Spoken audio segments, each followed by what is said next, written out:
Hello बच्चों, मैं इमरान खान आपका icon of chemistry Khan sir YouTube channel पर हार्दिक स्वागत करता हूं। देखिए बेटा जी, जैसा कि आप लोगों को याद है, हम लोगों ने एक सुपर रिवीजन सीरीज स्टार्ट कर रखी है और मैंने आपको बताया था कि सुपर रिवीजन सीरीज में मैं सिर्फ आपको 5 क्वेश्चन करवाऊंगा। अपना पहला क्वेश्चन चल रहा था और जो पहला क्वेश्चन था वो अपना नेम रिएक्शन के ऊपर था। हमने 11 नेम रिएक्शन तो डिस्कस कर ली है। आज अपन 12वीं नेम रिएक्शन डिस्कस करेंगे, क्योंकि मैंने आपको बताया था कि मैं आपको 30 नेम रिएक्शन पढ़ाऊंगा। आज अपन 12वीं नेम रिएक्शन पढ़ेंगे और जो 12वीं नेम रिएक्शन है वो है कोल्बे अभिक्रिया, और आप चाहो तो इसे कोल्बे सिमट अभिक्रिया भी बोल सकते हो। सबसे पहली बात तो मैं आपको बता देता हूं कि बेटा जी, कोल्बे अभिक्रिया में क्या करते हैं। सबसे पहले आपको फिनोल लेना है। क्या लेना भाई? सबसे पहले आपको फिनोल लेना है, ठीक है, और उस फिनोल को कन्वर्ट करना है। उस फिनोल को कन्वर्ट करना है, पता किसमें? सैलिसिलिक अम्ल में। और सैलिसिलिक अम्ल को कैसे लिखते हैं भाई? सबसे पहले तो आप फिनोल ही बना दो और यहां पर क्या लगा दो? COOH लगा दो। इसको अपन बोलते हैं सैलिसिलिक अम्ल।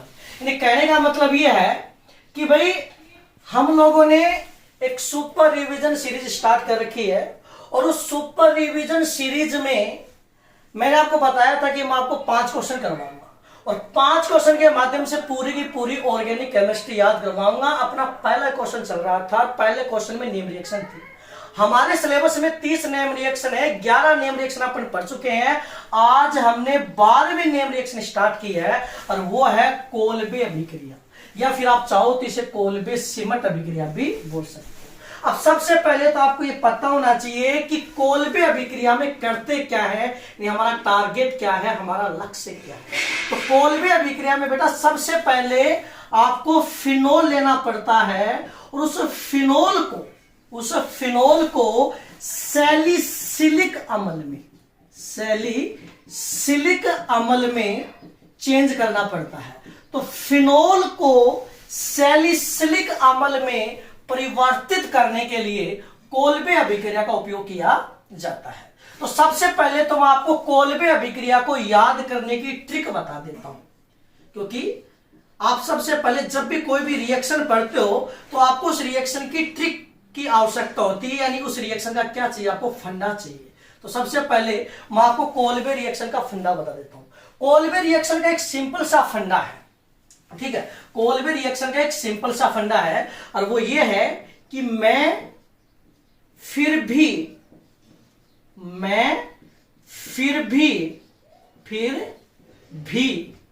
बोले तो BHI, मैं फिर भी तुमको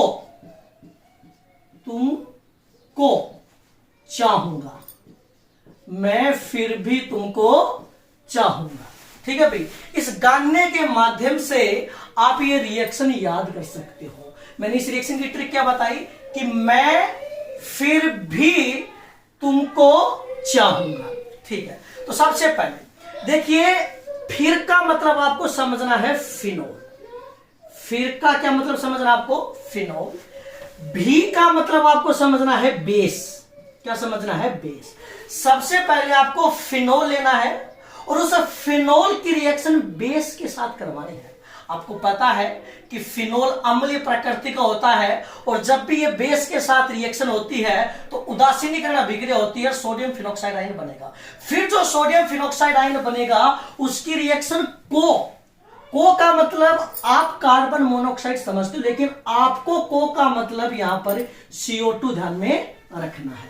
तो इस रिएक्शन की क्या हो गई? ट्रिक हो गई। तो सबसे पहले तो ये जो कोल्बे अभिक्रिया है, इस कोल्बे अभिक्रिया की ट्रिक याद कर लो, और वो ट्रिक है कि मैं फिर भी तुमको चाहूंगा, ठीक है। तो फिर का मतलब है फिनोल, भी का मतलब है बेस, को का मतलब है CO2। तो सबसे पहले इस रिएक्शन में आप क्या करोगे बेटा? फिनोल लोगे। सबसे पहले इस रिएक्शन में बेटा आप क्या करोगे? फिनोल लोगे। और फिनोल तो आपको लिखना आता ही है, आप तो बहुत होशियार बच्चे हो, ठीक है। बेंजीन के ऊपर क्या लगा दोगे? OH। ये तो क्या भाई? फिनोल। ये तो क्या है? फिनोल, ठीक है। फिर फिनोल की रिएक्शन किसके साथ करवानी? बेस। यानी क्षार के साथ करवानी, आपने क्षार ले लिया NaOH। और पूरी ऑर्गेनिक की परंपरा आप सब जानते हो कि ये जो फिनोल होता है ये तो अम्लीय प्रकृति का होता है, और NaOH क्या है, बेस है, यानी कि क्या है, क्षार है। और आप पूरी ऑर्गेनिक में या इनऑर्गेनिक में पूरी केमिस्ट्री का फंडा है कि जब कभी भी अम्ल आ जाए और अम्ल के बगल में क्षार आ जाए तो हमारी एक ट्रिक है कि अम्ल ने क्षार को देखा, क्षार ने अम्ल को देखा, अम्ल ने क्षार को देखा, क्षार ने अम्ल को देखा, और आंखों ही आंखों में क्या हो गया, अम्ल क्षार। क्या हो गया, अम्ल क्षार रिएक्शन। बोले तो उदासीनीकरण अभिक्रिया। अम्ल क्षार रिएक्शन बोल दो या उदासीनीकरण अभिक्रिया बोल दो। उदासीनीकरण अभिक्रिया में क्या होगा, पानी बाहर निकलेगा, अम्ल क्या देगा, H, और क्षार क्या देगा, OH। यहां से आप क्या बाहर निकाल दोगे, पानी। जैसे ही पानी बाहर निकलेगा क्या बन जाएगा भाई, सोडियम फिनोक्साइड आयन बन जाएगा। क्या बन जाएगा, सोडियम फिनोक्साइड आयन बन जाएगा। ठीक है, sodium phenoxide, sodium phenoxide ion बन जाएगा। ठीक है, फिर इस सोडियम फिनोक्साइड आयन के साथ आपको दो काम करने हैं। इस सोडियम फिनोक्साइड आयन के साथ आपको दो काम करने हैं, क्योंकि देखो सबसे पहले आपने क्या लिया, फिनोल, फिर आपने क्या लिया, बेस, तो क्या आपने लिया, सोडियम फिनोक्साइड आयन, फिर क्या है, को बोले तो CO2। तो इसके साथ दो काम करने, एक तो इसकी रिएक्शन करवानी है आपको CO2 के साथ। और आपको बता दूं इस अभिक्रिया में जो CO2 है ना वो इलेक्ट्रोफाइल का काम करता है, इलेक्ट्रॉन स्नेही का काम करता है। क्योंकि आप सब जानते हो कि कोलबे अभिक्रिया है वो इलेक्ट्रॉन स्नेही प्रतिस्थापन अभिक्रिया का ही तो प्रकार है, और ये बात अपने मैकेनिज्म में भी देख लेंगे। दूसरा काम इसका करना एसिडिफिकेशन, बोले तो अम्लीकरण करना। आगे बात समझ में, जैसे आप ये काम करोगे तो ये जो सोडियम फिनोक्साइड आयन है ये सैलिसिलिक अम्ल में चेंज हो जाएगा। और सैलिसिलिक अम्ल आप कैसे बनाते हो, ऐसे बनाते हो।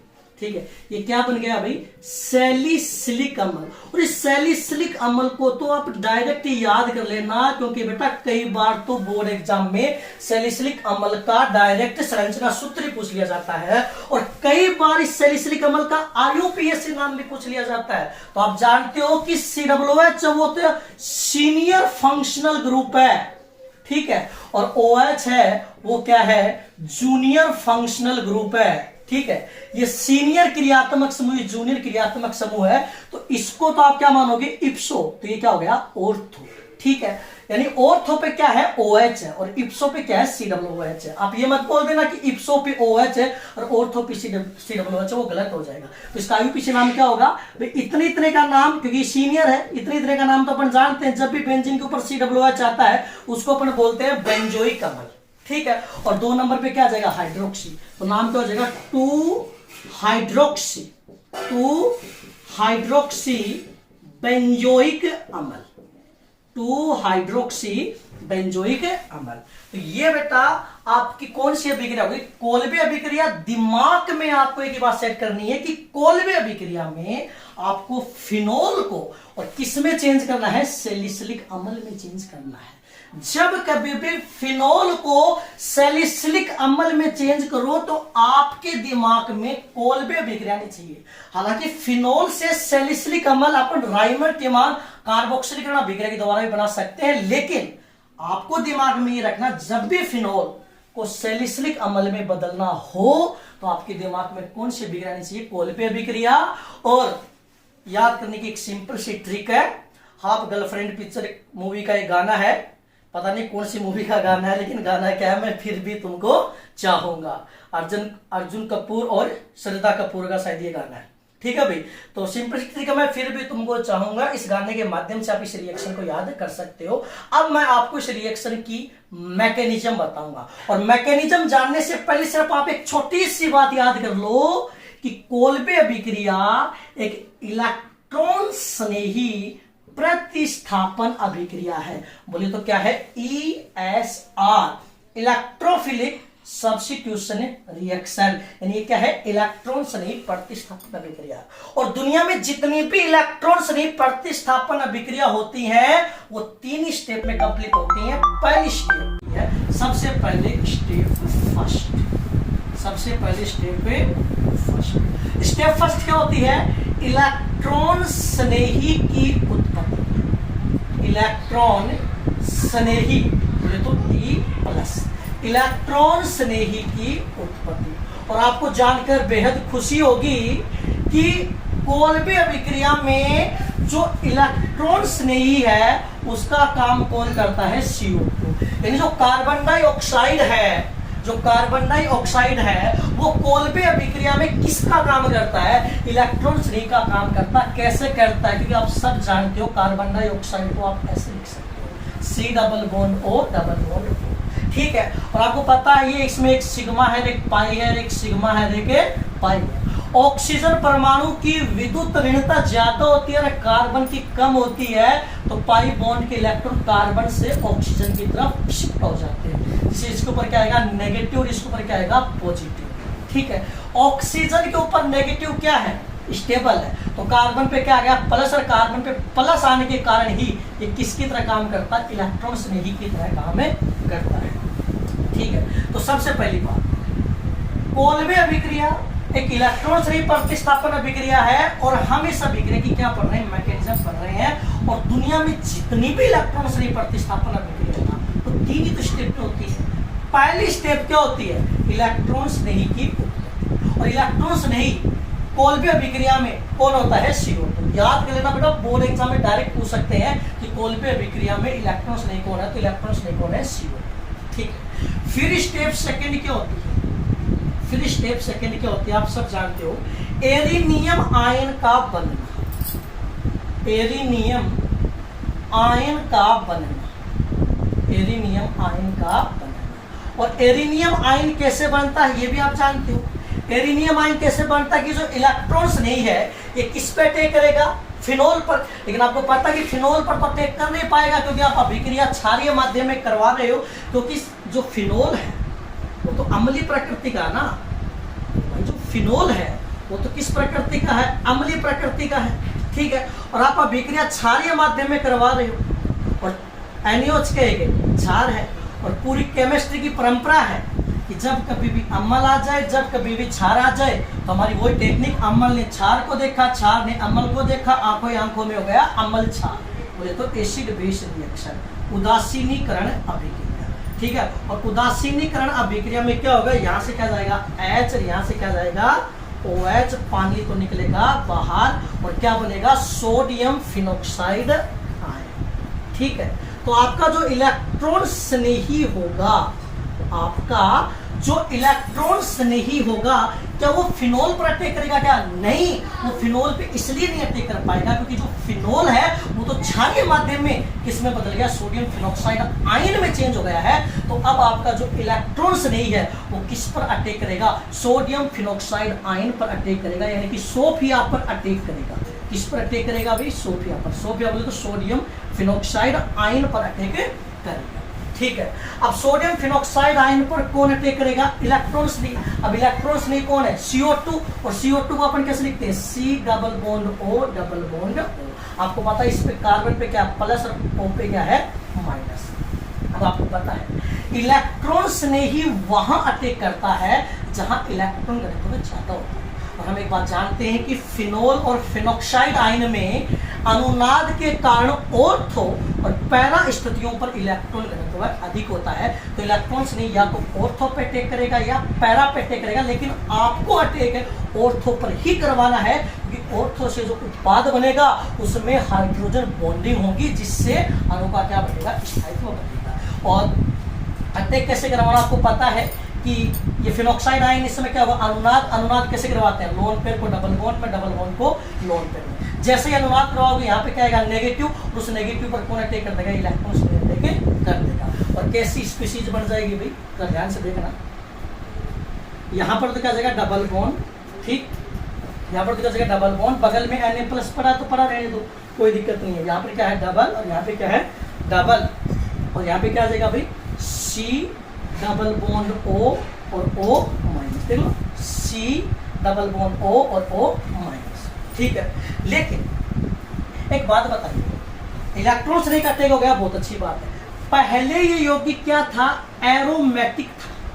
पहले ये यौगिक क्या था, एरोमेटिक था, लेकिन जैसे इलेक्ट्रॉन श्रेणी ने अटैक किया ये क्या बन गया, नॉन एरोमेटिक कंपाउंड बन गया। और आप सब जानते हो कि एरोमेटिक यौगिक है वो नॉन एरोमेटिक यौगिक से क्या होते हैं, स्थायी होते हैं। ठीक है, अब जैसे एरोमेटिक यौगिक नॉन एरोमेटिक यौगिक बना तो ये नॉन एरोमेटिक यौगिक वापस क्या बनना चाहेगा, एरोमेटिक बनना चाहेगा। इसीलिए क्या होगा, इस कार्बन से जो H है उसका क्या होगा, विलोपन होगा, किसके रूप में, H प्लस के रूप में, और वो अपनी थर्ड स्टेप में आता है।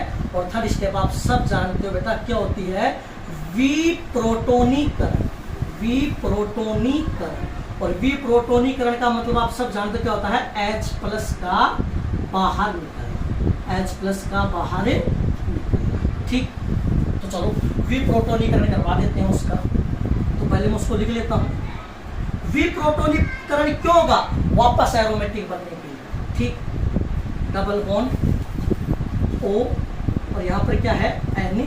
ठीक है भाई, इसके ऊपर क्या है, प्लस, और यहाँ पर क्या है, C डबल बॉन्ड O, और O पे क्या है, माइनस। ठीक है, और इस कार्बन के पास एक क्या है, H, और इस बॉन्ड में कितने इलेक्ट्रॉन है, तो ठीक है, तो इस बॉन्ड के दोनों इलेक्ट्रॉन यहाँ पर आएंगे, ये हाइड्रोजन किसके रूप में निकलेगा, H प्लस के रूप में, और जैसे ही H प्लस के रूप में निकलेगा इसको कौन बुला लेगा, O माइनस। तो क्या बन जाएगा अभी, जरा दिमाग लगाना।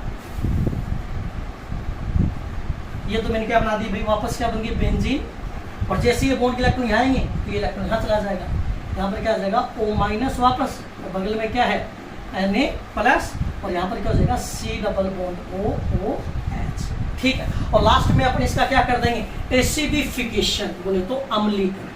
ठीक है, अम्लीकरण के लिए आप HCl भी यूज कर सकते हैं।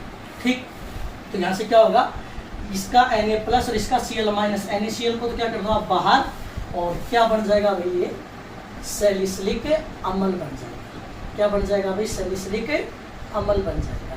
तो ये इस अभिक्रिया की क्या होगी भाई, क्रियाविधि। तो शायद आपको रिएक्शन समझ में आई होगी।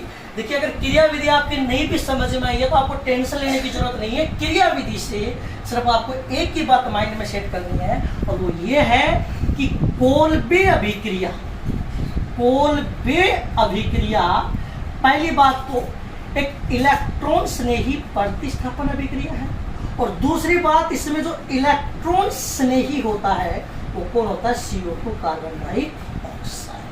Thank you very